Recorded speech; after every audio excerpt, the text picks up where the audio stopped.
मेरा नाम राज है और मेरी उम्र 23 साल है। मेरी भाभी का नाम सलोनी है और उनकी उम्र 22 साल है। वह बहुत ही खूबसूरत है। कभी कभी मेरा मन करने लगता था कि भाभी को फिर एक दिन मेरी किस्मत भी मुझ पर मेहरबान हो गई। भाई को 2-3 दिन के लिए किसी काम से दूसरे शहर जाना पड़ा और उसी दिन मेरे नाना की तबीयत भी खराब हो गई। मेरी माँ नाना की तबीयत भी खराब हो गई। मेरी माँ और पापा नाना का हाल चाल जानने के लिए गांव चले गए, इसलिए वह 2-3 दिन तक नहीं आने वाले थे। अब करने में और पापी ही रह गए थे। मैं भाभी के साथ बहुत हंसी मजाक करता था। भाभी भी मेरे साथ खुलकर बातें किया करती थी। पहली रात को तो सब कुछ ठीक रहा। अगली सुबह उठकर मैं बात रूम में नहाने के लिए चला गया। घर में भाभी और मेरे अलावा कोई नहीं था। उस वक्त भाभी भी अपने कमरे में थी, इसलिए मैंने बाथरूम का दरवाज़ा खुला ही छोड़ दिया था।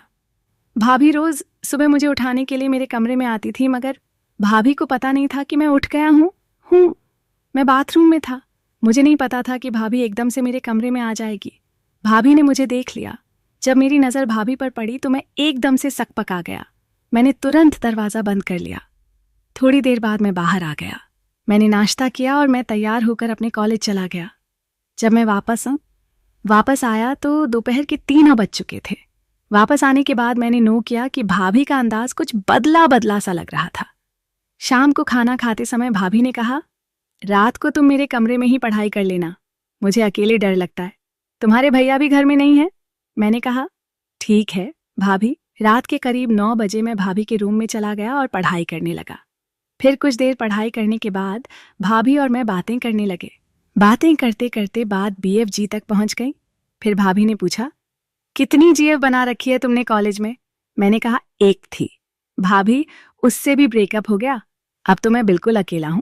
वह बोली, तो फिर बना लो कोई दूसरी, तुम तो बहुत जवान हो। मैंने कहा, आपके जैसी कोई कहाँ मिलेगी? वह बोली, ओ तो मेरे जैसी चाहिए। मैं बोला, जी। फिर वह बोली, देखो मैं तुम्हारी GF तो नहीं बन सकती, लेकिन फ्रेंड जरूर बन सकती हो। मैं बोला, सोच लो भाभी, मैं अपने दोस्तों के साथ बहुत मस्खरी करता हूँ, कहीं आप बाद में शिकायत करने ना लग जाओ। वह बोली, नहीं करूंगी, मगर जरा दूसरों के सामने ख्याल रखना, कहीं वे गलत ना सोचने लग जाए। मैंने कहा, ठीक है, मैं ख्याल रखूंगा। फिर भाभी बोली, अब रात काफ़ी हो गई है, हम लोगों को सो जाना चाहिए। मैं भी उठकर अपने कमरे में चला गया। रात काफ़ी हो चुकी थी और सुबह उठकर मुझे कॉलेज भी जाना था। मैं अपने कमरे में जाकर सो गया।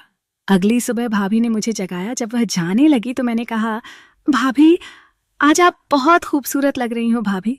फरडे पलटक मुस्कुराई और फिर चली गई। उसके बाद मैं नाश्ता करने के लिए चला गया।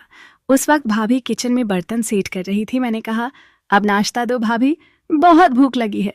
भाभी मेरे लिए नाश्ता लेकर आ गई और हमने साथ में बैठकर नाश्ता किया। अचानक भाभी बोली, आज मुझे बाजार से सामान लाने के लिए तुम्हारी मदद चाहिए, तुम चल सकते हो क्या? मैं बोला, भाभी, वैसे तो मुझे कॉलेज जाना था, लेकिन अगर आपको ज़रूरी काम है तो फिर मैं आज छुट्टी कर लेता हूँ। यह सुनकर भाभी मुस्कुराने लगी। फिर हम तैयार होकर बाहर आए। वह पूछने लगी, कैसे जाएंगे हम? मैंने कहा, स्कूटी पर। वह बोली, चलाएगा कौन? मैंने कहा, आज आप चला होगी। वह वह बोली, ठीक। उसके बाद हम शॉपिंग के लिए निकल गए। जब मैं भाभी के पीछे बैठा था तो मुझे बड़ा मज़ा आ रहा था। बाजार जाकर हमने शॉपिंग की और फिर दोपहर तक वापस आ गए। हम दोनों ही थक गए थे। भाभी बोली, मैं अपने कमरे में सोने के लिए जा रही हूँ। मैंने सोचा कि उनके आने से पहले भाभी के साथ थोड़ी सी मस्ती कर ली जाए, क्योंकि उसके बाद मौका नहीं मिल पाता। मैंने कहा, भाभी, मैं भी आपके रूम में ही आपके साथ लेट जाता हूँ। वह बोली, ठीक है, चलो। फिर वह बेड पर लेट गई। भाभी ठीक मेरे बगल में लेटी हुई थी। कुछ देर के बाद उनको नींद आ गई तो मैं धीरे धीरे अपना काम करने लगा।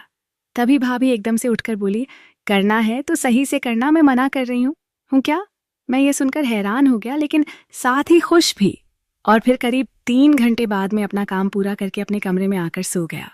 उस दिन से हमें जब भी मौका मिलता हम दोनों खूब मस्ती करते। तो दोस्तों, आपको यह कहाँ कलगी कमी करके ज़रूर बताएं।